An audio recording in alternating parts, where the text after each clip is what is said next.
L'habitat est le premier consommateur d'énergie en France. Pour contribuer à la réduction des consommations d'énergie et des rejets de gaz à effet de serre, les professionnels du bâtiment sont en première ligne.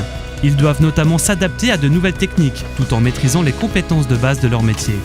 Le peintre façadier peut fortement aider ses clients à réduire leur consommation d'énergie grâce à l'isolation thermique par l'extérieur, communément appelée ITE.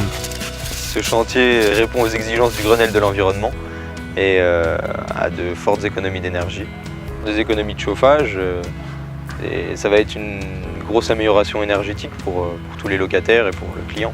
L'ITE est un procédé qui permet de compléter l'isolation des murs en fixant un isolant sur la façade extérieure du logement.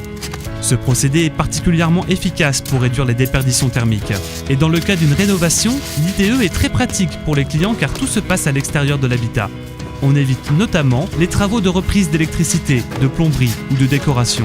Dans une plaque, il faut qu'on arrive à mettre 3 kg de matière, 3 kg de colle par plaque.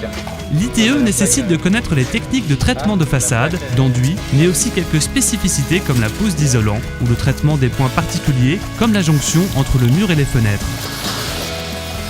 L'avantage, c'est que tu es vraiment bien isolé parce qu'avant, quand on coupait avec la scie, on n'arrivait pas à faire des coupes comme ça. Donc Il faut des connaissances, bien sûr. On ne peut pas faire n'importe quoi.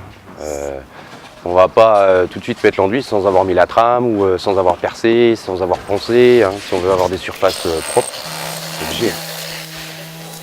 Pour utiliser ces techniques, vous devrez avoir un CAP et un BP de peintre applicateur de revêtement, accompagné d'une formation complémentaire sur l'isolation thermique par Et l'extérieur. quand le chauffage se coupe, notre maçonnerie nous restitue la chaleur.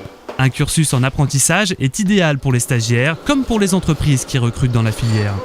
De nombreux débouchés sont proposés aux apprentis. On a un carnet de commandes qui est assez rempli. C'est porteur, c'est très intéressant. Ce qu'ils peuvent faire les jeunes, c'est dire je vais être apprenti, je vais passer le balai, après c'est à lui de s'intégrer, de regarder, d'apprendre. Si l'apprenti il est vraiment motivé, il y aura pas de raison pour que l'ouvrier ou son employeur il vienne lui montrer le métier, quoi. Mais il faut avoir l'envie, la motivation. Les clichés, on en aura toujours, donc faut essayer de passer au-delà et venir dans le bâtiment pour voir vraiment ce que ça donne. C'est pas un métier difficile. Bon, c'est sûr, on a des contraintes avec les intempéries, avec le temps, le froid en hiver, la pluie, mais c'est un travail que n'importe quel jeune peut prendre sans trop de difficultés. La performance énergétique et les énergies renouvelables dans le bâtiment sont en plein développement. Peintre façadier est un métier porteur et la technique de l'isolation thermique par l'extérieur est de plus en plus répandue. Quelle que soit votre situation scolaire ou professionnelle, des formations sont à votre disposition. Si vous êtes sérieux, curieux et motivé, n'hésitez pas à vous renseigner. On avait laissé des petites clopes,